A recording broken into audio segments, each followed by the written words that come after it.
being strong and wrong sometimes is the way to go for people. Yo, thank you. New shirt idea.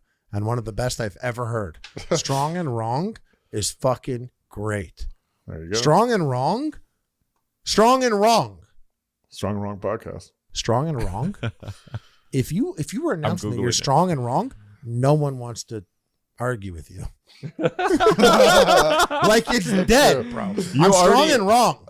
Well, so like you're not arguing with me, bro. This is the 8 Mile. This is the B Rabbit logic. It's like you already beat yourself at the beginning of the fight. But you so know you're what? taking the one W that you want, which is strength, and you're giving up an L in exchange. You're like, so I'm wrong. Yeah. But you're sitting there fucking flex down in the mirror, bro. It always works because it's like people who make predictions, like and I'm bad at this kind of stuff. Like I know this a strategy, like Kanye West. Yeah, I know. He said death to all Jews a year ago, bro. Yeah. What are we doing now? What do you mean he has a 4-hour apology? He called that unreleased apology. Doesn't matter. He called it a year ago. He was like death to all Jews. What are they doing now? This guy was on top of that shit, bro. But don't you want to be a forecaster, Harley? Because that's the best place. Like you can be a 5-caster, dude. It's like if you're like a politician, or you state like if you have a position, it's so crazy how much if you just have a strong opinion, say it or forecast something, and you're completely wrong. But there's no way of determining that in the moment, right? You don't know right now. But in 2 years from now, we'll have more information and we'll know. Well, yeah. Like it doesn't really matter. You get to get to collect all the clout from whatever you said or whatever, like people, or you can be right like 50% of the time when people are like, Columbus claimed he discovered America, even though there was like fucking 10 million people already on it. Do you know how hard I would have to do such cleanup, even just cleaning up all the stuff I said about the Greeks today? Like I already lost my Greek vote. No, with that mustache, you got it back, bro. You look like George Paros right now. Google that, you dumb fucks. What kind of news were you reading before you got on this podcast today? Like you must have been because I said I know because I said the Greeks, blacks, and Chinese.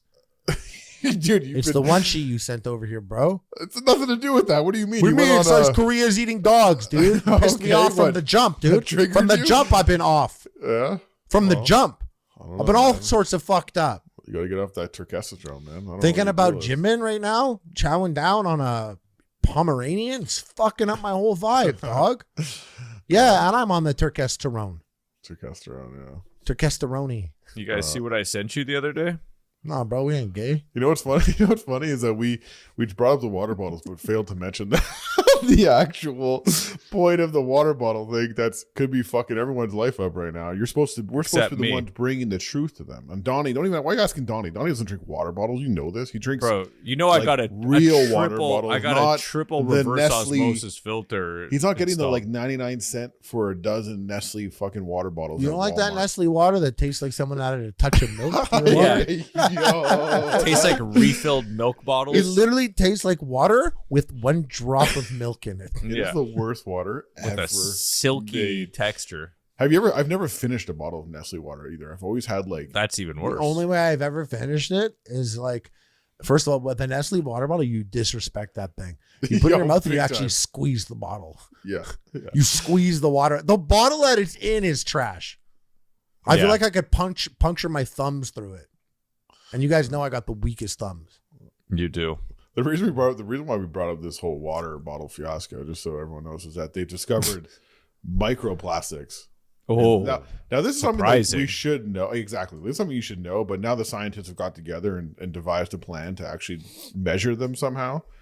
And so these water bottles have these microplastic, which they define by some size. I don't know what the fuck it means, but basically, particles. Particles. All the scientists are like, I think I've definitely curtailed my water bottle intake. We don't know what the result of all this is just yet, but it's not going to be good. But I'll tell you that microplastics are not even your biggest concern when we're like, we don't water. know what the long-term effects of this are. And meanwhile, you have an entire city with trucks in a circle just honking for 3 weeks straight. I'm like, we don't know what could happen to the people. What I like about this though is big water. The International Bottled Water Association. Big dick swinging over here. Kicked out of 109 countries. Said in their statement, they're like, there currently is both a lack of standardized measuring methods, and no scientific consensus on the potential health impacts of nano and microplastic particles. Therefore, media reports about these particles in drinking water do nothing more than unnecessarily scare consumers. Big water coming back at these scientists. No facts. Dude, they spit no facts. They're like, in fact, you're spitting no facts. You're bringing no facts to the table other than the fact that you can measure this now. Prove to me. Come back to this is strong and wrong in the best way for them. Yes. They're like, come back in 30 years when you actually figure out what happens to everyone. This is the Wizard of Oz defense. That's pay no attention to the man behind the curtain. Like, bro, what the fuck? They're like, plastic, okay, but did you die, bro? Did you die? And I see this quote at the bottom. This person's like, well, listen, they're just saying that particles can appear in different organs and may cross membranes that they're not meant to cross, such as the blood-brain barrier. Right. Yeah, and it's like, yeah, but did you die? Yeah. So you're alive and you're hydrated. And what? And you don't have to drink tap water. You get to drink this microplastic And those indigenous water. Cultures weren't even using that river. But no, honestly, the problem with water is the fucking that like Teflon coating shit, the PFOAs or PFAS. The forever chemicals. Forever chemicals is the craziest shit. If you want to freak yourself out, forget about microplastic and Google forever chemicals. Don't even tell them. Don't tell do them. that. And what I said before about Canada being fucking strong and wrong and clean water, we have some of the shittiest standards on forever chemicals in our water, and the U.S. actually has a better standard. If you look up, and by the way, to those listening who are American, normally our standards are better when it comes to something that's for the people, and like our food and stuff like that, or education. Like our McChicken oftentimes. sauce. Our McChicken sauce is not allowed to have xanthan gum in it. Okay, it's allowed to have mustard. But when you look up forever chemicals, the first thing that pops up is Forever Chemicals Canada. Yeah, well, that's what pops up when you Google it in this region. No, because it's the thing, bro. It's because Canada's fucking up, dog.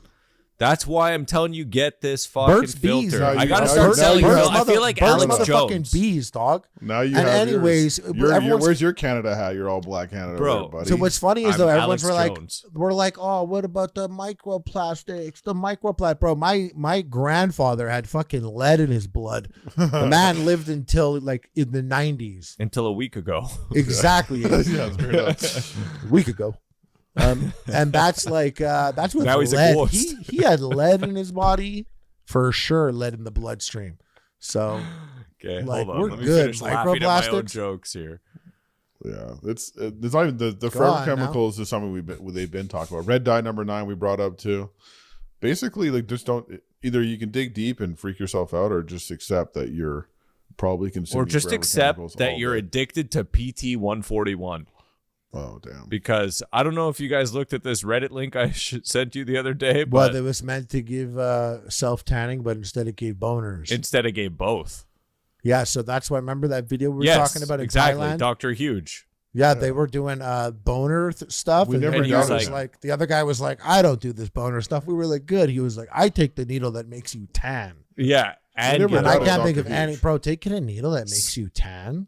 so on r/mildly interesting 2 days ago, someone bought luggage from a thrift store, and hidden inside the luggage, he found 2 vials of PT 141, like injectable fucking My biggest problem when That's you sent injectable boner and tan. my biggest that you problem when inject sent up that- your nostril, don't No, you? You no. want to have I- brown skin and a hard cock?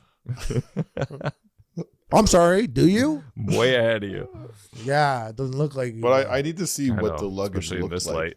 That was my biggest problem when you sent it, and that's what I thought. I was like, okay, PT 141. I believe Dr. Huge. I knew about this, but what's the luggage that it was found in looked like?